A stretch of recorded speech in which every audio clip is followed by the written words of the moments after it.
Gaur dugu nola erabili GeoGebra funtzioen azterketa egiteko. Ikusiko dugu funtzio bat adierazteko modu ezberdinak. Funtzioaren adierazpen analitikoa sartu eremuan idatziko dugu. Eta idaz dezakegu fx bezala, esate baterako x berriro. Enter sakatzen dugunean funtzioaren grafikoa agertzen zaigu. Egin dezakegu besterik gabe x ber 5 ken 4. Orduan, ikusten dugu automatikoki GeoGebrak izen bat ezartzen diola funtzioari. Adierazteko beste modu bat hauxe da. Demagun i berdin eberrekiz funtzioa adierazi nahi dugula. Ezin dugu idatzi letra arrunta hau baizik. Ber x. Enter emanda grafika agertzen zaigu. Ikusi duzun bezalaxe, hemen daude ikur berezia jarri behar ditugunak, berretzaileak edo pi zenbakia edo e zenbakia. Zenbaki bi horiek badakizu irrazionala direla. Angeluak izendatzeko letra grekoak ditugu hemen. Demagun orain funtzio simple bat adierazi nahi dugula, i berdin bat zati bi x baina bakarrik hirutik aurrera, hirutik 10 arte, esate baterako. Nola adieraziko dugu definizio eremua mugatuta daukan funtzio bat? Idatziko dugu. Funtzioa idazten hasten garenean ikusten dugu aukera ezberdinak agertzen zaizkigula. Orduan, bekoa da interesatzen zaiguna.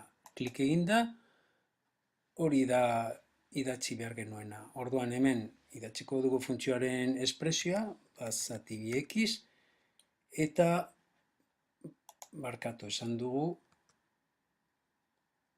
bat zati bi x izango dela. Orduan bat zati bi, bider x, ez da beharrezkoa bider jartzea, bestela bider bezalea, ikur hori erabiliko genuke.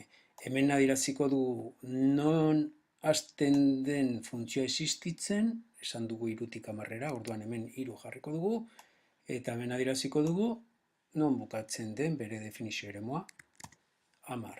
Enter sakatuta, hortxe daukagu funtzioa, bakarri definituta x 3 denetik, x 10 denera. Egin ditugun lau grafikak begi bistan ditugu eta ez zaigu komeni danak batera lantzea. Orduan, hemen ditugu lauen adierazpen grafikoa. Orduan, zer egingo dugu? Banan, joango gara eskutatzen eta bakarrik lehenengoa utziko dugu. Argi izan behar duzu adierazpen analitikoa leku algebraikoan, eremu algebraikoan daukasuna eta adierazpen grafikoa guztiz lotuta daudela. Mugitzen badut grafika, ikusten dut adierazpen analitiko ere aldatzen dela.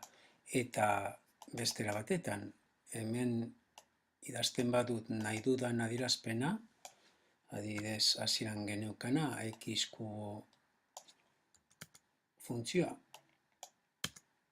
Enter sakatuta berriz daukagu nahi dugun funtzioa. Eta lehenengo funtzioa bezala, adibidez erro-x funtzioa idatzen nahi badugu, eta desagertarazi, nahiko daukagu hemen goian erro-x funtzioa adieraztea. Erro-x funtziorako agindua da sqrt, parentesin artean, x. Enter egiten dut, eta hauxe da erro-x funtzioaren grafika. Erro-x funtzioa aipatu dudala, zera jakin behar duzu. Programak berak aurrez definituta ditu funtzio batzuk. Zeintzu dira gehien erabiliko dituguna definituta dituen artean? Orain ikusiko dugu. Sartu eremuaren eskumaldean egingo dugu klik, eta hemen agertzen dira komandu guztiak. Aurre definituta ditugun funtzioak hemen daude zerrendatuta. Hemen ezkerraldean dauden lehenengoa dira gehien erabiliko ditugunak, eta eskumaldeko hauek erabiliko ditugu. Erro funtzioa, balio absolutu funtzioa,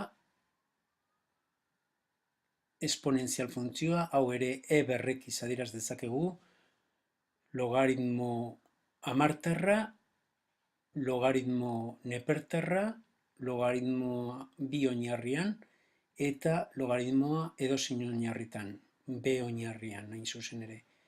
Sinu funtzioa, kosin funtzioa, tangente funtzioa. Ikusten duzunez, xen adierazpena beti parentesen artean idatziko dugu. Tangente funtzioa eta horiek dira gehien erabiliko ditugunak. Beste hauek goi mailako ikasketetan erabiltzen direnak dira.